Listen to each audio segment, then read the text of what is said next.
오늘 나누실 말씀은 마가복음 15장 33절에서 41절까지의 말씀입니다.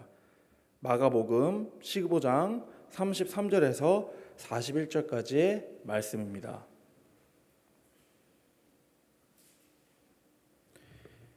다 찾은 줄로 알고 봉독하겠습니다. 제 6시가 되매 온 땅에 어둠이 임하여 제 9시까지 계속하더니 제 9시에 예수께서 크게 소리 지르시되 엘리 엘리 라마 사박다니 하시니 이를 번역하면 나의 하나님 어찌하여 나를 버리셨나이까 하는 뜻이라. 곁에 섰던 자 중 어떤 이들이 듣고 이르되 보라 엘리야를 부른다 하고 한 사람이 달려가서 해면에 신 포도주를 적시어 갈대에 꿰어 마시게 하고 이르되 가만두라 엘리야가 와서 그를 내려 주나 보자 하더라. 예수께서 큰 소리를 지르시고 숨지시니라.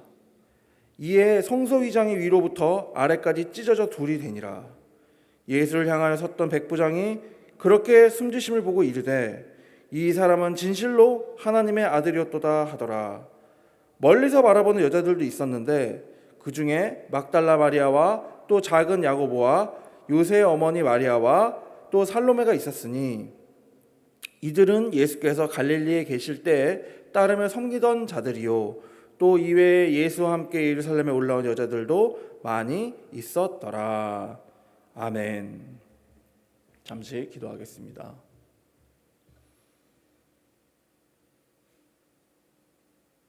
오늘 읽은 이 사건의 의미와 오늘날 이 성경 말씀을 통해서 깨달아야 되는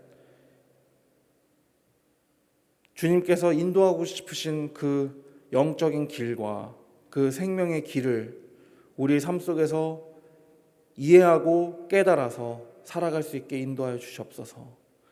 말씀을 전하는 이 전도자의 입술을 통하여서 주께서 직접 말씀해 주시고 그것이 오해 없이 전달되고 이해가 되어서 또 동일한 말씀을 주위에 사랑하는 사람들과 나눌 수 있는 우리 모두가 되게 인도하여 주시옵소서. 예수 그리스도의 이름으로 기도 올리옵나이다. 아멘. 오늘 제가 알려드리고 싶고 우리가 같이 생각해 봐야 될 부분을 아주 간단하게 압축하자면요, 한 단어로 오해라는 단어입니다. 우리가 성경 말씀을 읽으면서 많은 것들을 배워왔잖아요. 세상에서는 예수님의 이름 부르지만 서로 다른 예수님관을 가지고 있고 하나님을 부르지만 성경을 믿는다고 얘기하고 성경이 말하는 하나님을 믿는다고 얘기하면서도 서로 다른 하나님관을 가지고 있는 수많은 사람들을 보고 같은 말을 했는데 겉뜻은 똑같은데 속뜻이 다른 경우, 예를 들어서 이 성경을 통해서 우리가 생각해 봤을 때 가장 오해가 되는 것 중에 하나가 평화라는 단어일 것입니다. 평화. 너무 좋은 말이죠. 그런데 성경이 말하는 그 평화는요, 언제나 죄가 없다, 하나님과의 관계가 회복이 됐다의 기준을 가집니다. 또 많은 사람들이 지금 복잡한 현실 세계의 반대 입장으로서 평화로운 세계를 꿈꾸잖아요. 그런데 막상 진짜 평화가 되려면요, 평안이 있으려면요, 육체적인 세계조차도 자기 자체가 그걸 지킬 수 있는 힘이 없으면 절대 이룰 수가 없다는 겁니다. 이런 것입니다. 우리가 어떤 이야기를 듣거나 얘기를 하게 됐을 때 내 생각과 의도는 A였는데 받아들이는 사람은 전혀 A가 아닌 B나 C로 받아들이는 경우가 있다는 것입니다. 실제로요, 예수님의 십자가 사건에서 일어났던 사실도요, 그런 부분이 있다는 겁니다. 그래서 그 오해에 대해서, 그리고 정말로 주님께서 눈과 귀를 열어주지 아니하시면 예수님이 구원자라는 게 보이지 않는 그 참혹한 현실에 대해서 우리 한번 생각해 보기로 하겠습니다. 33절에 보시면 6시가 되매 온 땅에 어둠이 임하고 9시까지 계속하더니, 마치 이렇게 읽으면요, 오후, 그러니까 저녁 6시부터 밤 9시까지를 읽히잖아요. 절대 아닙니다. 이때 당시에 그리스어로 적혀져 있는 이 시간의 개념은요, 제6시가 오후 12시입니다. 그리고 제9시가 오후 3시입니다. 즉 완전히 해가 중천에 있을 때 그 해가 어떤 자연재해적인 느낌으로 그냥 하늘이 그냥 껌껌하게 돼버리는 거예요. 햇볕이 사라져버리는 거예요. 예수님은 이미 이것에 대해서 이렇게 될 것을 말씀하셨습니다. 그날이 되면은 해가 그 빛을 잃고요, 달이 피로 물들고요, 막 이런 식으로 표현을 하시잖아요. 구약 예언된 걸 갖다 들어서 설명을 하시잖아요. 자기 십자가에 대해서. 많은 사람들이 오해를 하고 있지만 마태복음 24장을 읽어보시면 자세히 설명이 되어 있습니다. 그래서 이제 숨이 떠나시게 될 때쯤에는 이제 완전히 깜깜해진 거예요. 예수님의 표현적으로는 예수님의 영혼이 육체와 분리되는 그때, 이제 이 육체를 벗게 되셨을 때 이런 현상이 일어났다는 건데, 그 제9시에 예수님께서 크게 소리를 지르시니 엘리 엘리 라마 사박다니 하시니, 이를 번역하면 나의 하나님 어찌하여 나를 버리셨나이까 하는 뜻이라. 이것이요 시편에도 기록되어 있습니다. 그런데 문제는요, 히브리어 시편에서는요 이렇게 적혀 있어요. 여기는 뭐라고 했어요? 예수님 뭐라고 하셨어요? 엘리 엘리 라마 사박다니. 근데 시편에서는 엘리 엘리 메라혹 아잡타니 이렇게 돼 있어요. 완전 다른 말이잖아. 성경을 인용해서 분명히 예수님은 얘기를 하시는데 왜 이 복음서를 적은 마가는 아람어로 적어놓은 데다가 히브리어로 이걸 번역을 다시 안 해놨을까요? 그냥 마치 예수님이 아람어를 쓰셨으니까 그 아람어 그대로 적어놨다는 거예요. 더 신기한 건 이겁니다. 이 엘리 엘리 라마 사박다니가요, 심지어 아람어 성경 버전으로 봤을 때도요, 엘리 엘리 람마 사박다니가 아니고요, 엘리 엘리 메라호크 람마 사박다니예요. 그러면은 이게 예수님이 인용했던 그 성경에 대해서도 되게 물음표가 생기겠죠. 언어가 다른 성경들이 있을 수 있고 굉장히 다양한 것들이 있을 수 있는데 예수님은 그런 의미적으로 이것을 인용했다는 걸 알 수 있습니다. 즉 33절과 34절 이 두 구절만 가지고도요 성경을 번역되거나 적혀있는 그대로 읽으면 안 된다는 걸 알 수 있으셔야 됩니다. 야, 6시가 아니에요. 12시라니까요. 지금 시간으로. 그리고 엘리 라마 사박다니도요, 우리가 가진 히브리어 성경에 그런 말 나오지도 않아요. 우리가 가지고 있는 그리스어 성경에 나오지 않습니다. 구약 그리스어 성경에 안 나옵니다. 굉장히 구하기 어려운 아람어 성경에도 엘리 메라오크 람마 사박다니라고, 메라오크라는 단어가 없잖아요 여기. 그러면은 이게 사실이 아니냐? 아닙니다. 예수님께서는 왜 이렇게 마지막에 숨을 거두실 때 이 말씀을 하신 걸까요? 그 비밀은 전체 내용이 있다고 봐야 되겠죠. 시편 22편을 보면요, 이 장면 자체가 그대로 묘사가 되어 있습니다. 그렇기 때문에 그것을 알고 있을, 그 시편을 달달 외우는 유대인들에게 그 언어가 아람어든 그리스어건 그 어떤 언어를 할지라도 그 시편의 내용을, 다윗의 시의 내용을 전체적으로 알고 있는 그 유대인들에게, 하나님의 백성들에게 내가 그 메시아다, 그리고 내가 성경을 이루는 것이라는 것을 보여주고 계시다는 겁니다. 여기서 중요한 게 이겁니다. 예수님이 지금 하나님한테 왜 아버지 나 버렸어요? 라고 얘기하는 게 절대 아니라는 거예요. 이게 문제라는 거예요. 이렇게 읽힐 수밖에 없잖아.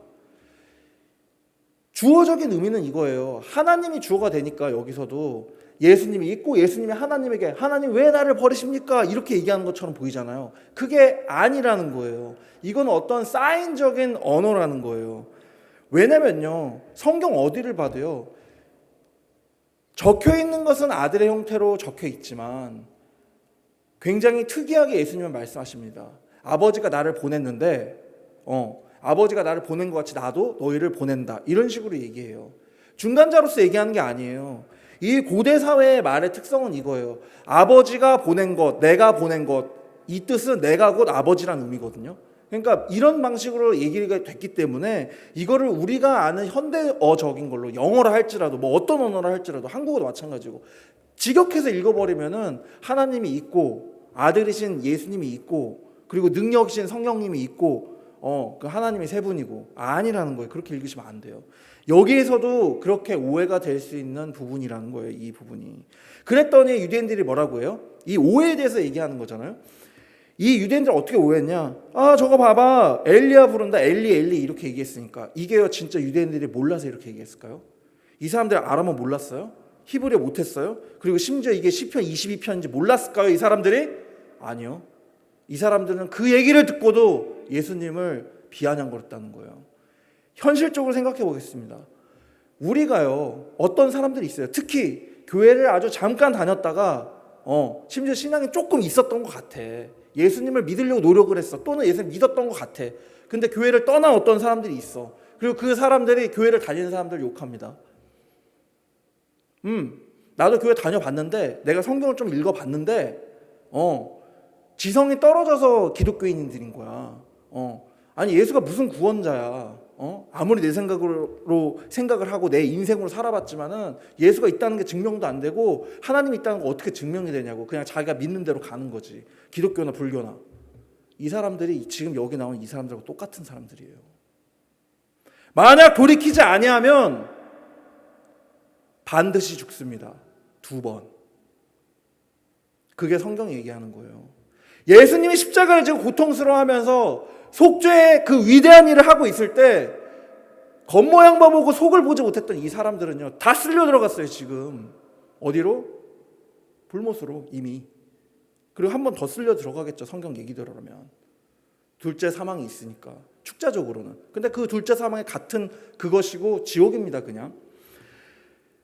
무섭지 않습니까? 우리는 그럼 이런 사람들처럼 예수님을 대할 때가 있을까 없을까요? 우리 믿는다고 하는 우리 자체가. 이 부분에 대해서도 한번 생각해 봐야 됩니다. 남들 걱정할 때가 아니에요. 저 사람 참 착한데 참 예수님만 믿었으면 좋겠어. 저 사람 참 착한데 교회만 나갔으면 좋겠어. 저 사람 참 악한데 저 사람이 예수님 믿고 좀 변화했으면 좋겠어. 아니요. 그 사람들 걱정하기 전에 자기의 영혼이 어떻게 될지부터 걱정하라고 예수님도 얘기하셨어요. 예수님, 저기 어떤 사람들이 망대를 짓다가요, 갑자기 사고가 나가지고 우르르 무너져서 죽었대요. 너희들도 돌이키지 않고 하나님께 돌아오지 않으면 똑같이 된다라고 얘기하셨어요. 예수님이. 무슨 얘기일까요, 이게? 내가 교회를 다니고 있고 내가 예수를 믿고 있다고 해서 구원을 받았다는 확신이 나한테 있다고 해서 하나님이 구원을 해주신 걸까요? 해주신 걸 수도 있습니다. 구원 안에 있습니다. 그런데 문제는요, 우리가 정말로 인생을 살고 삶의 시간들을 보내면서요,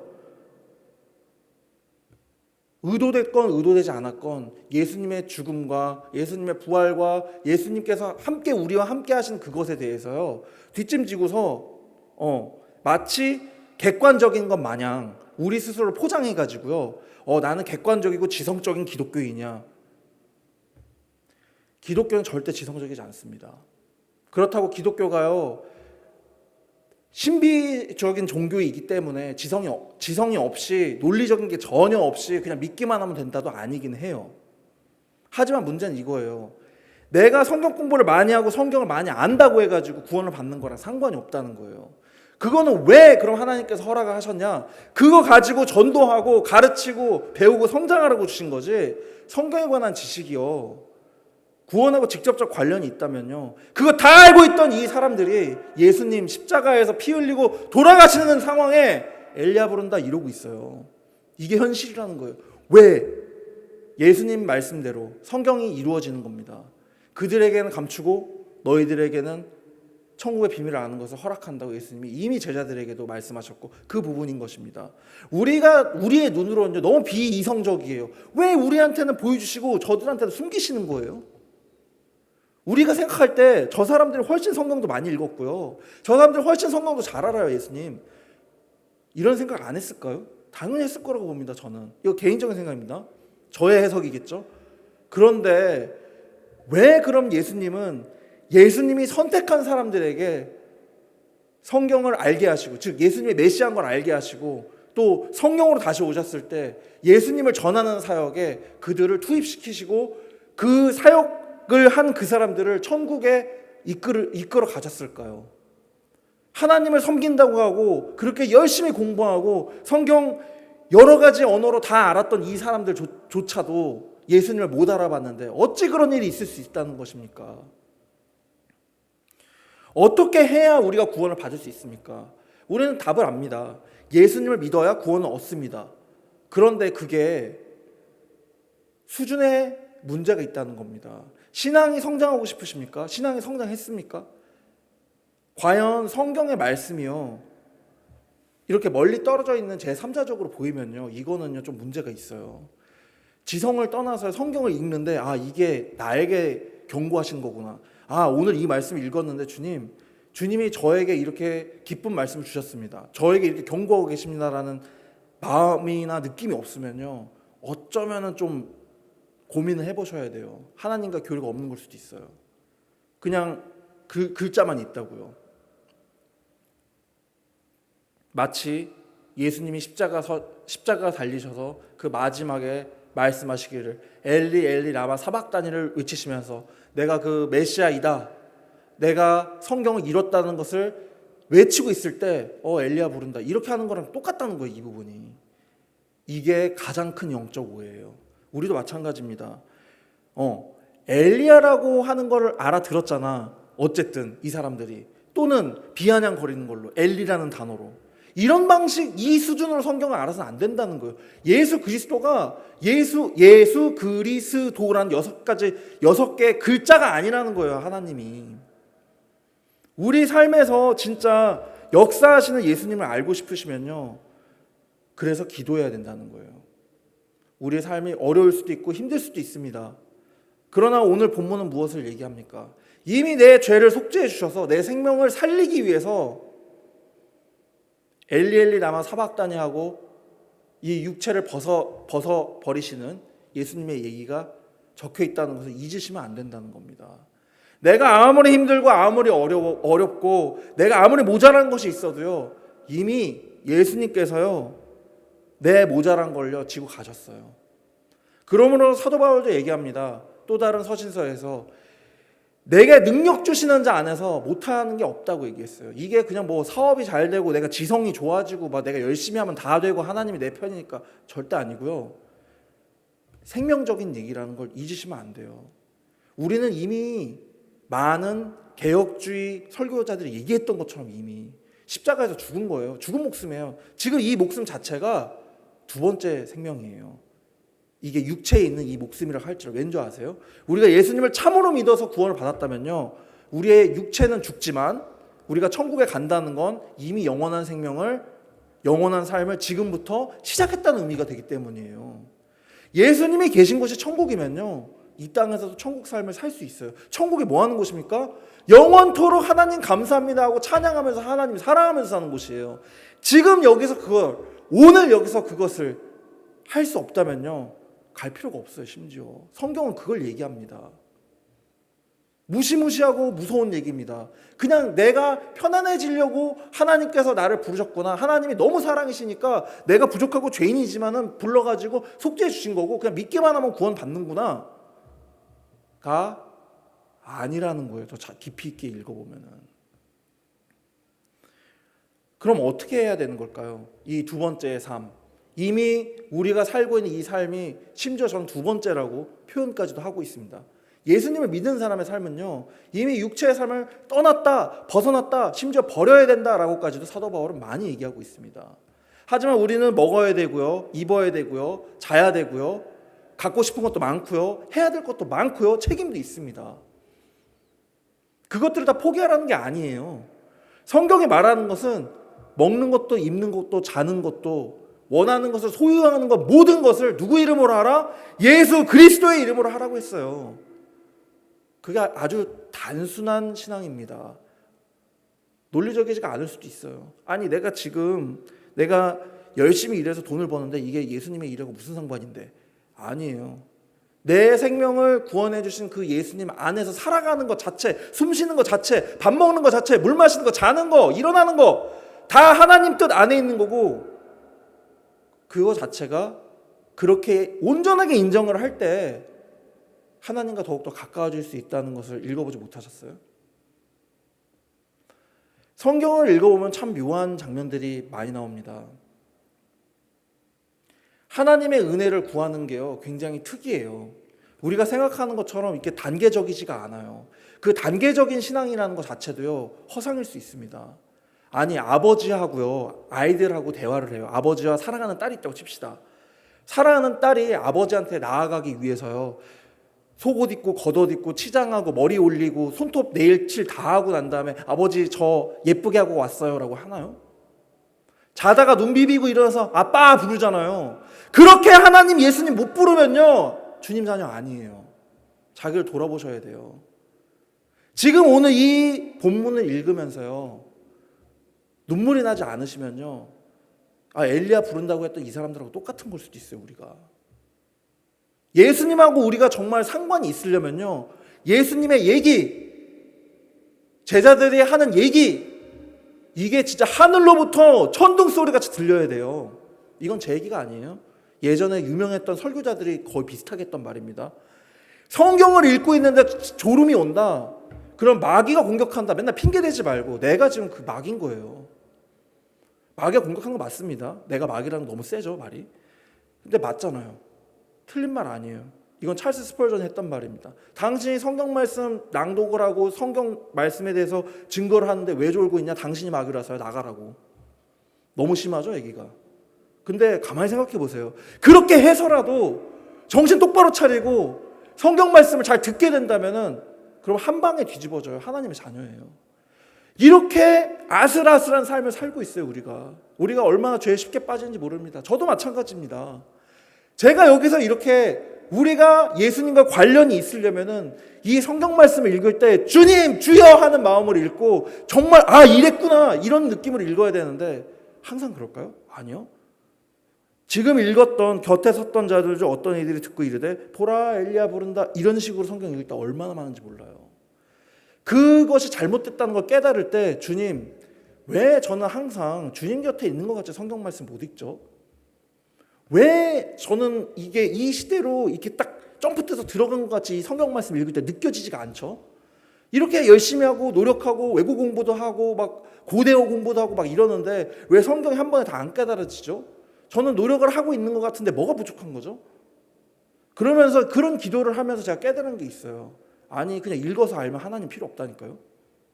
내용을 그냥 읽어서 알면 하나님의 필요가 없어요. 근데 하나님이 원하시는 게 뭔지 아세요? 이걸 이해하는 게 아니라 하나님을 이해하는 걸 원한다는 거예요. 그러므로 오늘 그 오해에 대해서 정리해서 말씀을 드리겠습니다. 이 앞구절만 읽었지만 나머지 구절들은 특별한 설명이 없어도 성령의 도우심으로 말미암아 다 이해하실 수 있을 겁니다. 하나의 힌트를 드리자면은 이 성소의 휘장이 찢겨졌다는 건 어떤 걸 의미합니까? 예전에 성전 제사였을 때는 그 방식을 가지고 그 율법의 방식, 순서의 방식을 가지고 하나님께서 구원을 하셨지만 이제는 어떤 방식을 직접 하신다는 거예요. 유대 율법적 방식이 아니라는 거예요. 그러면 여기서 소급해서 한번 생각해 봐야 돼요. 과연 교회를 다니고 목사님 설교를 듣고 내가 어떤 신학자의 말을 들어가지고 내가 믿음을 가지고 있는 건지 내가 진짜 하나님 만나서 믿음을 가지고 있는 건지 확실하게 알아야 돼요. 내가 확실히 하나님을 만나서 믿음을 가지고 있는 상태에서 목사님도 신학자도 다른 신앙인들의 얘기도 들어야 되는 것이지 다른 사람 말 듣고서 신앙을 가지는 게 두 가지 의미가 있지만 물론 믿음은 들음에서 난다. 그 들음이라는 것을 누구로부터 들어야 되냐는 거예요. 저 아니에요. 주님이에요. 항상 성경을 읽으시고 기도를 하실 때 주님의 목소리를 구하세요. 정말로 목소리로 이렇게 말씀하실 수도 있겠지만 그게 아니라 느껴져요. 그게 보통의 그 신앙을 갖게 된 사람들의 특징입니다. 그 하나님께로부터 목소리를 들은 사람들의 특징이 하나님께로부터 그 말하시는 걸 들었어요. 인생을 통해서 이 사건을 통해 가지고 주님께서 이렇게 하셨고 자기 알아요. 어떻게 설명할 수가 없어요. 이거 언어적인 게 아니야. 왜 제가 그걸 얘기할 수 있냐면요. 제가 그걸 알게 됐을 때 더 이상 징징거리면서 아버지에게 아버지 예수님 어디 계세요? 라고 묻지 않게 됐거든요. 정말 중요합니다. 우리가 착각하고 있는 게 있다는 거예요. 오해하고 있다는 게 있어요. 성경을 읽고 신앙을 가지고 있다고 내가 나를 착각하고 있지 않은지 되돌아봐야 돼요. 예수님이 엘리 라마 사박다니 했으면은 이게 무슨 뜻이야? 이렇게 적혀 있어. 구약에는 어디에 그런 말이 적혀 있지? 이런 궁금증이 없는 것도 문제고요. 궁금증이 또 너무 많아가지고 성경을 막 연구하다가 못 믿겠다 이것도 문제고요. 성경이 말하고자 하는 거의 핵심은요. 성경이 아니라는 거예요. 지금 이 스토리 자체가 아니에요. 이 스토리 안에 들어있는 하나님의 사랑인 것이죠. 예수님께서 십자가를 지시고 이렇게까지 하신 이유가 무엇이었을까요? 이 유대인들을 구원하시려고? 하나님의 대단한 역사를 이루시려고? 아니요. 나 자신, 우리 때문이에요. 죄인된 우리 때문이라고요. 일상생활에서 너무나 그저 여러분 아닐지 모르겠지만 그저 아주 작은 거, 굉장히 작은 돈, 큰 돈도 아니야 심지어. 그런 게 매여 있고 아주 작은 거 갖고 싶어 하고 그것 때문에 막 정신없고, 이 어쩌면 부족한 이 욕망 덩어리인 우리가 주님을 바라볼 수 있는 것은 정말로 주님께서 눈은 띄워주시고 귀 띄워주셔야지만 가능하다는 걸 인정하셔야 된다는 거예요. 신앙생활을 잘하고 계십니다. 우리 교회 교우분들, 성도분들은 정말 신앙생활 잘하고 있다고 저는 믿는데, 근데 다시 한번 돌아보자는 거예요. 만약에 성경을 읽을 때 이 성경의 말씀이 굉장히 드라이하고 딱딱하게 오게 될 경우에는요, 단순히 그게 성경 말씀이 어려워서만이 아니라는 거예요. 이해하지 못해도 성경을 읽으면서 기쁜 마음이 들 때가 있거든요. 저는 그것도 경험을 해봤습니다. 이해가 안 돼. 근데 그냥 기뻐. 하나님이 이 말씀을 주셨어. 그냥 감사해. 최소한 그런 것은 한번 느껴봐야 되지 않을까요? 주님을 사랑하고 주님 믿는다는 이 땅에서 말이죠. 이 두 번째 삶에서 하나님의 말씀을 오해하면요, 정말 우울한 것이 두 가지가 따라오게 됩니다. 첫 번째는 생명을 못 얻어요. 하나님의 말씀을 오해했기 때문에. 그럼 두 번째는 뭘까요? 생명을 못 얻는 건 그냥 오해했으니까 당연히 그건 이해를 하겠는데, 두 번째는 뭘까요? 신앙이요, 점점 그 생명에서 멀어지는 것도 동시에 일어나요.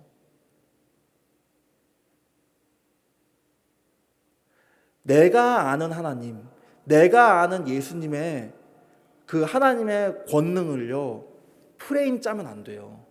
그게 굉장히 어려운 건데, 우리가 신앙생활을 하고 정말로 막 성경을 연구하고 기도도 하고 이렇게 살다 보면요, 어느새 어떤 종류의 틀이 생기거든요. 그 틀에서 계속 돌다 보면요, 어느 순간에 예수님은 이런 분, 하나님은 이런 분이래요. 그렇기 때문에 이 틀을 정지시켜 놓게 되면 우상 숭배가 되기 때문에 열심히 성경을 읽고 열심히 그 신앙생활을 영적으로나 육적으로 해야 된다는 의미가 여기에서 출발하는 거예요. 이미 우리는 다 들었어요. 이게 1, 2년도 아니고 제자들이 얼마나 들었어요? 제자들도 많이 들은 건 맞는데 3년 반 동안 같이 먹고 자고 했으니까, 주님이 직접 가르쳤으니까. 근데 우리는 어떻습니까? 적어도 3년 이상 매주마다 교회로 오신 분은요, 1년이 54주니까 100회 이상 본질적으로는 같은 얘기를 들으신 거예요. 100회 이상 본질적으로 같은 얘기를 들었는데 나의 삶이 내 중심에서 주님 중심으로 바뀌지 않았으면요, 아직 주님이랑 관계가 없는 걸 수도 있어요. 되게 심각한 얘기예요. 그렇게 10년, 20년, 30년, 40년, 50년 하다가 뭐 그 전이 될 수도 있겠지만 주님 앞에 섰어. 내가 얼마나 너한테 보여주고 얼마나 너한테 들려주고 너의 삶에서 얼마나 너를 불렀는데 너는 왜 대답하지 않았니? 라고 하실 수도 있다는 거예요. 굉장히 경고적인 걸로 들릴 수가 있는데, 저는 이렇게 말할 수밖에 없는 게 제가 그걸 경험을 했기 때문이에요. 정말로 막 마음속에서 불안한 게 생겨가지고요, 어쩔 수가 없었어요 진짜. 그래서 이거는 예수님 아니고서 해결할 수 있는 게 아니다. 진짜 예수님을 만나야 된다. 그래서 주님 만나주세요. 주님을 알고 싶습니다. 주님, 어렸을 때부터 제가 기도했던 게 주님한테 지혜를 달라고 기도했는데 그 지혜를 주시옵소서. 예수님 말씀하셨습니다. 세상 끝날까지 내가 너희와 함께하리라. 이미 예수님이 와 계시더라고. 이미 예수님이 여러분 삶 속에 계시다는 거예요. 이미 예수님이 우리를 이끌어가고 계시다는 거예요. 이것에 대해서 아멘 하셔야 됩니다.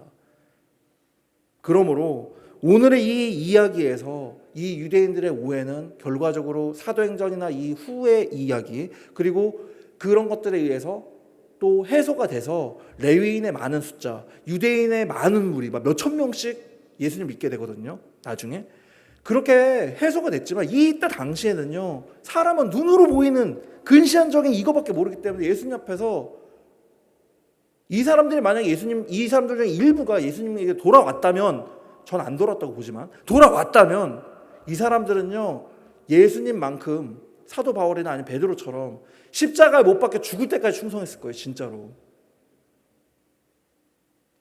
내가 뭘 아냐면서.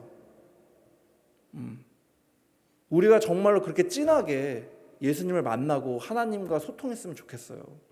사도 바울의 그 회심과 같은 회심을 할 수 있다면요, 우리는 바울이 될 수 있겠죠. 우리의 삶이 성경적이지 않다고 느끼는 것도 착각이에요. 성경에서 나오는 모든 악한 것들이요, 현실에서 일어나고 있어요. 성경에서 말하고 있는 어떤 하나님의 선함도 우리 삶 속에서 일어나고 있다고 봐야 돼요. 그 전쟁터 안에 우리가 있는 거예요. 그러니까 각자의 하나님이 복을 주신 그 삶 속에서 또한 하나님의 그 메시지인 예수님을 믿어야 된다는 그걸 갖다가 전쟁터 안에서 싸워가면서 살고 있는 거예요. 그래서 우리의 이 육체의 삶을 성경은 장막 생활로 표현을 많이 하거든요. 예.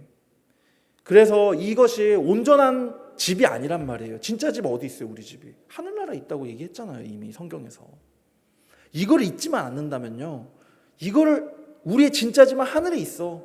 주님 계신 곳에 있어. 근데 그 주님이 지금 우리와도 함께 있어. 이것을 잊지 않았으면 좋겠다는 거죠.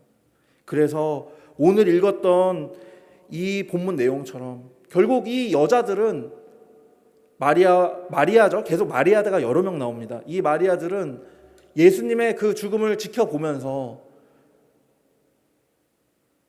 어떤 느낌이었을까요? 이런 생각도 잘 안 해보잖아. 그냥 읽고 끝나잖아. 그러면은 우리가 이 사람들 같은 마음을 가지고 있는 상태가 아니라는 거예요. 지금 이 본문을 읽었지만 가슴 찢어지지 않았겠냐고. 지금 우리가 메시아로 생각했고 내가 정말 사랑하는 선생님이고 내가 정말 사랑하는 분인데 지금 저렇게 사람들의 모욕을 받아가면서 숨지고 계시는데, 예수님이 십자가 지신 것에 대해서 고통스러운 마음이 없다면요, 그거 진짜 영적인 사이코패스예요. 그 영적인 사이코패스들이 얼마나 많은지 몰라요.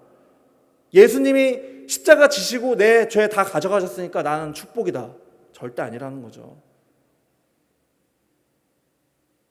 우리가 이렇게까지 해서 예수님이 얻으신 게 뭐예요? 우리 죄 속죄하시려고 이렇게 하셨다는 거예요. 그걸 잊지 않으셨으면 좋겠다는 거예요. 이게 실은 똑같은 말로서 복음이라는 의미겠죠. 그래서 복음이란 말 자체에서 오해를 많이 삭제해야 되는데, 그냥 하나님은 좋으신 분이고 사랑이시니까 우리 죄를 그냥 아주 손쉽게 해결하실 수 있는 분이야. 절대 아니에요. 이게 손쉬워요 지금? 피가 튀고 살이 찢어지고.